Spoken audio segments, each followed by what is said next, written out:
Everyone, నేను మీ PJ from Vizag.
ఈ రోజు మన ముందునైతే హ్యారియర్ రివ్యూ ఉంది. సో ఇది ప్రస్తుతానికి మార్కెట్లో అయితే మంచి హడావిడిగా అయితే ఉంది. సో ఇది ఎలా ఉంటుంది, అసలు ఏంటి, దీని ఫీచర్స్ ఏంటి అనేది మొత్తం మనం అయితే ఎక్స్ప్లోర్ చేద్దాం. ముందు పక్క చూసుకున్నట్లయితే మనకి సిపిఎల్ సెంటర్ పొజిషన్ ల్యాంప్ అయితే చాలా క్లాసిక్గా చాలా బాగుందన్నమాట. మనం ఈ ఫ్రంట్ నుంచి మొత్తం ఇలా చూసుకున్నట్లయితే మొత్తం హ్యారియర్ సెగ్మెంట్లో మొత్తం అంతా కూడా అలా ఇచ్చాడనమాట. అదే కాకుండా ఫ్రంట్ అయితే ఈ గ్రిల్ అయితే మూసేశాడు. ఎందుకు అన్నట్లయితే ఏరోడైనమిక్ స్పేస్ కోసం మొత్తం అంతా ఇది మూసేస్తాడు. అదే కాకుండా ఇది చూసారా, సిల్వర్ కలర్తో చాలా క్లాసిక్గా ఇచ్చాడు. దీనికైతే హెడ్లైట్ అయితే ఇక్కడ ఇచ్చాడు. అదే కాకుండా ఫాగ్ ల్యాంప్ అయితే ఇక్కడ ఇచ్చాడు అనమాట. సో ఫ్రంట్ సెక్షన్ అయితే చాలా చాలా అందంగా ప్రస్తుతానికైతే సేమ్ హ్యారియర్ బీస్ట్ మోడల్ లాగా మనకైతే ఇచ్చాడనమాట. బీస్ట్ మోడల్లో పర్ఫార్మెన్స్ గురించి మనం మాట్లాడుకున్నట్లయితే 0 to 100 అయితే జస్ట్ 6.2 seconds అయితే అందుకుంటుంది. అటువంటి బీస్ట్ పర్ఫార్మెన్స్ అయితే ఇది ఇస్తుంది. ఈ BHP అండ్ 502 టార్క్ అయితే ఉంది. ఎలాంటి ఒక పరిస్థితుల్లో అయినా సరే, ఎలాంటి రఫ్ అండ్ రోడ్ అయినా సరే ఇది క్లాసిక్గా నీట్గా ఎటువంటి ఇబ్బంది లేకుండా అయితే మిమ్మల్ని తీసుకెళ్తుంది. 620 kilometers రేంజ్ అయితే ఇస్తుంది. ప్రస్తుతానికి ఇవి ఉన్న సెగ్మెంట్లో ఇంత బడ్జెట్లో ఇంత రేంజ్ ఇచ్చేది అయితే ఫస్ట్ టైం SUV సెగ్మెంట్లో, అది కూడా. ఇంకా మనం చూసుకున్నట్లయితే 520 degrees క్యామ్ అండ్ దీని బ్యాటరీ ప్యాక్ గురించి మనం మాట్లాడుకున్నట్లయితే 65 kilowatts battery and 75 kilowatts battery అయితే ఉందన్నమాట. ఇంకా అదే కాకుండా 120 kilowatts ఛార్జింగ్తో 0 to 100 జస్ట్ 23 minutesలో అయితే వస్తుంది. అదే కాకుండా మనకి మౌంట్ ఛార్జింగ్ 7.3 మౌంట్ ఛార్జింగ్ అయితే వస్తాయి. దాంతో అయితే 10 hours అయితే పడుతుంది. టీవీలో అయితే 4 వేరియంట్స్ అయితే ఉన్నాయి. అందులో బేస్ వేరియంట్కి అయితే rear wheel drive and high ఎండ్కి అయితే 4x4 అయితే వస్తుంది. బేస్ వేరియంట్లో అయితే 64 kilowatts అయితే వస్తుంది. అదే హై ఎండ్ అయితే 75 kilowatts అయితే వస్తుంది. స్టార్టింగ్ దీని యొక్క ప్రైస్ స్టార్టింగ్ ఎంత అన్నట్లయితే 21.8 నుంచి మనకి హై ఎండ్ వెహికల్ ఎంత అన్నట్లయితే 28 అయితే పడుతుంది. అరే డీజిల్ బండి అయితే ఎలాగ ఉంటుందో అలాగే దీనికి 18 inch అలా వీల్ అయితే ఇచ్చాడనమాట. అదే కాకుండా ప్రస్తుతానికి కర్వ్ వీకి ఎలాగైతే ఇచ్చాడో వీలైతే అలాగా ఏరోడైనమిక్ ఇన్స్పైర్డ్ వీల్ అయితే ఎలాగ ఇచ్చాడనమాట. సో ఇక్కడైతే ప్రస్తుతానికి అంతా చాలా బాగుంది. అదే కాకుండా ఇది మనకి సైడ్ మిర్రర్ అండ్ డోర్స్. అదే కాకుండా మనకి హ్యారియర్ చాలా బళ్ళల్లో ప్రస్తుతానికి టాటా వచ్చిన ఏ బళ్ళల్లో కూడా ఫుట్ రెస్ట్ అయితే ఇవ్వలేదు. ఫస్ట్ టైం అయితే మనకి ఈ యొక్క దానికైతే ఫుట్ రెస్ట్ అయితే ఇవ్వడం జరిగింది. అదే కాకుండా మనం గ్రౌండ్ క్లియరెన్స్ చూసుకున్నట్లయితే 200 centimeters గ్రౌండ్ క్లియరెన్స్ అయితే దీనికి ఇచ్చాడు. సో హ్యూజ్ గ్రౌండ్ క్లియరెన్స్ మనకైతే. అదే కాకుండా మనం అలా చూసుకున్నట్లయితే చాలా క్లాసిక్ కలర్ అయితే చాలా క్లాసిక్గా ఉంది భయ్య. దీని యొక్క ఛార్జింగ్ క్యాప్ చూసుకున్నట్లయితే వన్ సైడ్ ఒక్కసారి అలా ట్యాప్ చేస్తే చాలు ఈజీగా వచ్చేటట్లయితే డిజైన్ చేశారు. ప్రస్తుతానికి అక్కడి నుంచి లివర్ లాక్కొని ఇలాంటి తలబాధ అయితే లేకుండా చాలా స్మూత్ అండ్ ఈజీగా ప్రాసెస్ అయితే ఉందన్నమాట. సో ఇంకా అలా వెనక్కి చూసుకుందాం. సో సెంటర్ పొజిషన్ ల్యాంప్ అయితే చాలా క్లాసిక్గా చాలా క్లాసిక్గా ఉంది. సేమ్ మనకి హ్యారియర్ దానికన్నా కొంచెం క్లాసిక్ చేసి ఇచ్చాడు. అదే కాకుండా దీనికి రిఫ్లెక్టర్స్ అయితే ఇక్కడ ఉన్నాయన్నమాట. సో ఇంకా డిక్కీ స్పేస్ బూట్ గురించి మనం మాట్లాడుకుందాం. సో వావ్, ప్రస్తుతానికైతే హై ఎండ్ మోడల్స్కి అయితేనే ఇచ్చేవాడు అనమాట. బూట్ స్పేస్ చూడండి భయ్య, చాలా ఎక్కువ. చాలా ఏంటిది మొత్తం ఫ్యామిలీకి కావాల్సిన మొత్తం ఏమైతే ఉన్నాయో అవన్నీ అందులో పట్టేసేటట్టు అయితే ఉన్నాయి. మొత్తం బూట్ స్పేస్ అయితే 504 బూట్ స్పేస్ అయితే ఇచ్చాడనమాట. సో చాలా హ్యూజ్ బూట్ స్పేస్తో మనకి ఏవైనా ట్రావెలింగ్స్ అయినా ఎటైనా బయటకు వెళ్ళేటప్పుడు అయితే స్పేస్తో అయితే సంబంధం మనకి. ఇంకా టాటా ఈవీ కార్స్లో అయితే ఇప్పటికొచ్చి దీనికి కూడా స్టెప్నీ వైర్ అవ్వలేదు. ఫస్ట్ టైం హ్యారియర్ ఈవీకి అయితే ఇచ్చారు, అది కూడా ఇక్కడ ప్లేస్ చేసి ఉంచారు. చూడండి భయ్య, చాలా నీట్గా అండ్ ఎంతో బాగుందన్నమాట. ఎందుకు ఆలస్యం, మనం ఇంటీరియర్ అయితే ఎలాగుంది అనేది ఎక్స్ప్లోర్ చేద్దాం. సో సో చూడండి, చాలా క్లాసిక్గా మనకి వైట్ లెదర్ అయితే నీట్గా చాలా ఫినిషింగ్ టచ్తో ఇచ్చారు. అదే కాకుండా హ్యాండిల్ సేమ్ హ్యారియర్ లాగా చాలా క్లాసిక్గా ఉంది. సో ఇంకా మనం చూసుకున్నట్లయితే చాలా క్లాసిక్గా చాలా నీట్గా ఇచ్చారు. సో ఇంకా ఇంటీరియర్ గురించి మనం చూసుకున్నట్లయితే వావ్, హ్యూజ్ స్పేస్ అయితే ఉంది. సో ఎలాంటి వాళ్ళైనా సరే మనకి ఫిట్ అయ్యేటట్లు మనం అడ్జస్ట్ చేసుకొని ఉండేటట్లు చాలా హ్యూజ్ స్పేస్ అయితే ఇచ్చారు. సో స్టీరింగ్ అయితే చాలా క్లాసిక్గా, ప్రస్తుతానికైతే కర్వీవికి కూడా సేమ్ స్టీరింగ్ అయితే ఇచ్చారు. దాని తర్వాత దీనికి ఇచ్చారు. సో అట్లయితే ఇన్ఫోటైన్మెంట్, హ్యూజ్ ఇన్ఫోటైన్మెంట్తో 14 ఇంచెస్ ఇన్ఫోటైన్మెంట్తో మనకి ఇచ్చారు. సో ఇందులో అయినట్లయితే ఒక దాంట్లో అయితే ఈ యొక్క హ్యారీ రీవిడ్లో ఇదే హైలైట్ పీస్ అయితే అనొచ్చు. అదే కాకుండా మనకి క్లస్టర్ అయితే 10 ఇంచెస్ క్లస్టర్. అదే కాకుండా మనకి ఇది tyre pressure and energy flow, FM radio, ఇంకా navigation, notifications, charging info, charging పెట్టేటప్పుడు మనకి ఛార్జింగ్ ఇన్ఫర్మేషన్ చెప్తుంది అనమాట ఇది.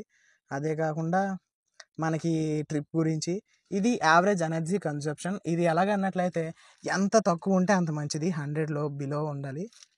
డాష్ బోర్డ్ క్యామ్ అయితే చాలామంది పెట్టించుకుంటున్నారు. ఎందుకు అన్నట్లయితే ఏమైనా సరే రికార్డ్ అయి ఉంటుంది కదా, సేఫ్ కోసం అనేసి చాలామంది అనుకుంటున్నారు. సో దీన్ని టాటా వాళ్ళు దృష్టిలో పెట్టుకొని డాష్ బోర్డ్ క్యామ్ అయితే వాళ్ళే ఇన్బుల్ట్, టాటా దాంట్లో మన హ్యారీ రీవీలోనే ఇన్బుల్ట్లోనే మనకి డాష్ బోర్డ్ క్యామ్ అయితే ఇచ్చారు. సో ఇందులో మనకి రివర్స్, ఫ్రంట్ అండ్ క్యాబిన్లో కూడా మనకి ఏమవుతుంది అనేసి ఇది రికార్డ్ అయితే చేస్తూ ఉంటుంది. బయట డాష్ బోర్డ్ క్యామ్ అయితే వేయించవలసిన అవసరం లేకుండా టాటా వాళ్ళు అయితే మనకి ప్రొవైడ్ చేశారు. ఇంకా మనం చూసుకున్నట్లయితే charging gun, unlock and lock, fog lamp options అయితే ఇచ్చారు. అదే కాకుండా హజార్డ్ అండ్ డిక్కీ లాక్ దీంట్లో ఇచ్చారు. 360 క్యామ్ ఇచ్చారు. అదే కాకుండా ఏసీ అడ్జస్ట్మెంట్ది, ఏసీ ఒక చిల్నెస్ పెంచుకోవడానికి, ఫ్యాన్ ఇంకా అడ్జస్ట్మెంట్ చేసుకోవడానికి. తర్వాత ఏంచి రీజన్ ఆప్షన్, మ్యాక్సిమం, తర్వాత ఏసీ, ఆటో, ఇలాంటి చాలా ఆప్షన్స్ అయితే ఇచ్చాడు. కీబోర్డ్ గురించి మనం మాట్లాడుకున్నట్టయితే నీట్గా, చాలా నీట్ లెదర్ అయితే ఫినిషింగ్ టచ్తో చాలా అయితే బాగుంది. చాలా క్లాసిక్గా రాయల్ ఎక్స్పీరియన్స్ అయితే ఇస్తుందన్నమాట. సో నాకైతే డాష్ బోర్డ్ అయితే చాలా నచ్చింది. అదే కాకుండా ఇది బేస్ వేరియంట్ 65 కిలోవాట్స్ వేరియంట్ అయితే ఇది మాట. హై ఎండ్ అయినట్లయితే మనకి 6 ట్రాక్షన్ మోడ్స్ అయితే వస్తుంది. అదే బేస్ ఎండ్కి అయినట్లయితే 4 ట్రాక్షన్ మోడ్స్ వస్తుంది. అదే కాకుండా గేర్ లెవర్ నాబ్ ఇది. సో మనం చూసుకున్నట్లయితే reverse, neutral, drive mode and parking mode అయితే ఉంది. సో హ్యాండ్ బ్రేక్ ఇది. సో అదే కాకుండా ఆటో హోల్డ్ ఆప్షన్ కూడా ఇచ్చాడు. సో ఈ కన్సోల్ చూసుకున్నట్టయితే చాలా నీట్గా క్లాసిక్గా ఉంది.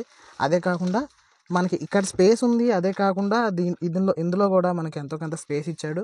12 వోల్ట్ సాకెట్ ఇచ్చాడు. 5 వోల్ట్స్ మనకి ఇది ఇక్కడ ఆప్షన్ ఇచ్చారు.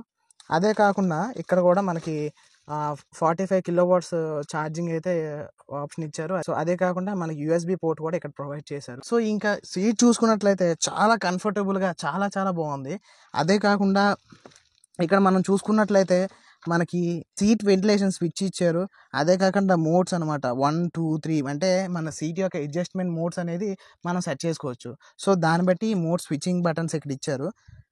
సో ఫ్రంట్ సెక్షన్ అయితే చాలా చాలా నీట్గా ఉంది. నాకైతే ఎటువంటి మార్క్స్ అయితే ఈ యొక్క వెహికల్లో అయితే కనిపించలేదు ప్రస్తుతానికి. ఇంకా మనం వెనకాతలు చూద్దాం అసలు ఎలా ఉంది ఏంటి అనేది, వెనకాతల స్పేస్ ఎలా ఉంది అనేది మనం ఎక్స్ప్లోర్ చేద్దాం. అసలు ఆ స్పేస్ ఎలా ఉంది ఏంటి అనేసి. సో వెనకాతల స్పేస్ అయితే బాగుంది. హ్యూజ్ స్పేస్ అయితే ఉంది. చాలా కంఫర్టబుల్గా చాలా నీట్గా ఉంది. హ్యూజ్ స్పేస్ అయితే ఉంది. చాలా బాగుంది. కర్వ్ ఈవీతో పోల్చుకున్నట్లయితే ఇక్కడ మనకి స్పేస్ అయితే చాలా ఎక్కువ ఇచ్చాడు. చాలా చాలా బాగుంది ఇక్కడ. తర్వాత ఇక్కడ మనకి ఏసీ అయితే ఇక్కడ ఇచ్చాడు. ఏసీ గ్రిల్ అయితే ఇక్కడ ఇచ్చాడు. సో సైడ్ నుంచి మనకి ఏసీ యొక్క పర్ఫార్మెన్స్ తెలుస్తుంది. 16 watts charger and 16 watts 2 chargers అయితే మనకు ప్రొవైడ్ చేశాడు. సో ఇక్కడ మనకి పాకెట్లో ఏదైనా పెట్టుకునేటట్లు, మొబైల్స్ ఏమైనా పెట్టుకునేటట్లు ఆప్షన్ అయితే ఇచ్చాడు. సో అదే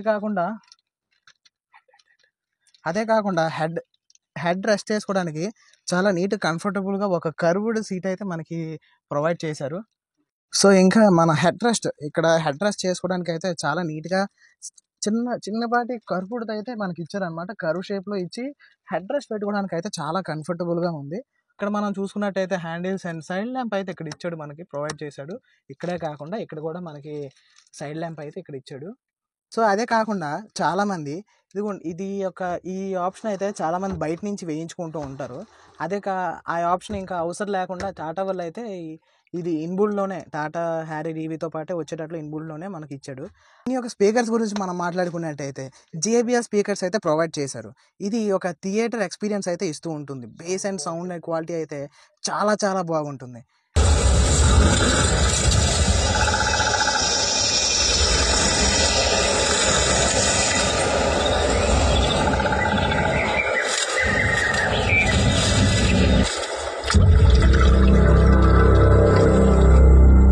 ఇంక మనం చూసుకున్నట్లయితే సన్ రూఫ్ అయితే చాలా నీట్గా చాలా పెద్ద సన్ రూఫ్ అయితే ప్రొవైడ్ చేశారు. సో ఇంకా మనం కీస్ గురించి మాట్లాడుకున్నట్లయితే మనకు మాన్యువల్గా ఓపెన్ చేసుకోవడానికి కీ సెట్ అయితే ఇచ్చారు. ప్రస్తుతానికి టాటాలో ఏ కీ అయితే ఇలా రాలేదు, మనకి రౌండ్ కీ అయితే వచ్చింది.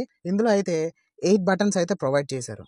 సో దీన్ని చూసుకున్నట్లయితే అన్ని కార్లో ఇచ్చేటట్టు 4 ఆప్షన్స్ అయితే ఇచ్చాడు. అది ఏంటి అన్నట్లయితే unlock and lock and dicky open and lights on and off అయితే ఇచ్చాడు. అదే కాకుండా ఇంకొక 4 ఆప్షన్స్ అయితే దీనికి ప్రొవైడ్ చేశారు. అది ఏంటి అన్నట్లయితే పార్కింగ్ చేసేటప్పుడు మనకి ఈ యొక్క వెహికల్ అనేది ముందుకి వెనక్కి జరగడానికి రివర్స్ అండ్ ఫ్రంట్ మనకు మూవ్ చేసుకోవడానికి ఈ బటన్స్ అయితే ఇచ్చాడు. అదే కాకుండా హోల్డ్ బటన్ కూడా మనకి ఇచ్చాడు అనమాట. సో ఇది ఒక కీస్ గురించి. సో దీని యొక్క సేఫ్టీ గురించి మనం మాట్లాడుకున్నట్లయితే 5 స్టార్ రేటింగ్ అయితే దీనికైతే ఇచ్చారనమాట. బ్యాగ్స్ ఇన్ని అన్నట్లయితే 7 ఎయిర్ బ్యాగ్స్ అయితే ఇచ్చారు. సో దీని యొక్క సస్పెన్షన్ అయితే చాలా చాలా బీస్ట్ సస్పెన్షన్ లాంటిది అయితే ఇచ్చారు.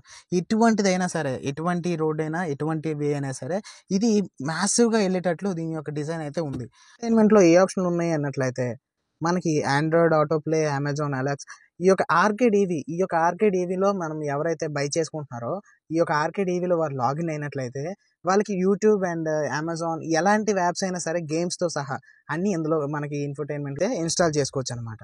అదే కాకుండా ఆటో పార్కింగ్ అసిస్టెంట్, మనకి ఆటో పార్కింగ్ చేయాలనుకున్నట్లయితే ఆటో పార్కింగ్ స్విచ్ నొక్కినట్లయితే మనకి ఆటో పార్కింగ్ మోడ్ అనేది యాక్టివేట్ అయ్యి ఆటో పార్కింగ్ చేసేటప్పుడు ఎవరైతే డ్రైవర్ ఉన్నారో వాళ్ళ సీట్ బెల్ట్ అయితే తప్పనిసరిగా పెట్టున్నట్లయితేనే ఆటో పార్కింగ్ అవుతుంది. అదే కాకుండా మన క్లైమేట్ గురించి చెప్పడానికి ఇంకా మనకి కస్టమ్ టెరైన్ మోడ్, ఇది ఎందుకు అన్నట్లయితే మనకి వెళ్ళే వే బట్టి మనం దీని యొక్క పర్ఫార్మెన్స్ అనేది మనం అడ్జస్ట్ చేసుకోవచ్చు. సో ఈ యొక్క డాల్బీ డెమో మోడ్ అయితే ఇచ్చాడు అనమాట. ఏంటి అన్నట్లయితే ఇది యాక్టివేట్ చేసుకున్నట్లయితే మనకి ఈ యొక్క JBL ఈ యొక్క స్పీకర్స్ అయితే ఎక్స్పీరియన్స్ ఎలా ఉంటుంది అనేది ఒక ట్రైలర్ కింద మనకైతే ఇక్కడ చూపిస్తూ ఉంటాడు. అదే కాకుండా EV mode, JBL media, moon light, navigation, phones, quick settings, radio, reverse assistant, ఇలాగ చాలా మనకి settings and my location, silent mode, round view and Tata assistant and voice assistant, ఇలాగ చాలా అయితే మనకు ఆప్షన్స్ అయితే దీంట్లో ప్రొవైడ్ చేయడం జరిగింది. వెహికల్ కీస్తో పాటు బ్లాక్ కలర్ కార్డు అయితే ఒకటి ఇస్తారు, దాన్ని అయితే RFID అంటారు. సో ఇది దేనికి యూజ్ అవుతుంది అన్నట్లయితే వెహికల్ ఎప్పుడైనా సరే లాక్ అయిపోయినా, మన దగ్గర కీస్ లేకపోయినా సరే ఈ యొక్క కార్డ్తో వెహికల్ అనేది అన్లాక్ చేయొచ్చు. సో ఇలాంటి బీస్ట్ మీకు కూడా కావాలన్నట్లయితే టాటా జాస్పర్ షోరూంలో అయితే ఈ యొక్క బీస్ట్ అయితే మనకి డెమో కింద పెట్టున్నారు. ఇది కావాలి అనుకున్నట్లయితే ఒకసారి వెళ్ళండి, చూడండి, ఆ తర్వాతే కొనుక్కోండి. సో చూస్తున్న నీతోనే చెప్తున్నా, ఎవరైనా ఏదైనా చెప్పొచ్చు, కానీ నువ్వు వెళ్ళి చూస్తేనే కదా నీకు అర్థమవుతుంది. సో ఒక్కసారి అయితే మన టాటా జాస్పర్ షోరూమ్కి అయితే విజిట్ చేయండి. అక్కడ మీకు అంతా నచ్చింది అన్నట్లయితే ఈ యొక్క బీస్ట్ని మీరైతే కొనుక్కోవచ్చు.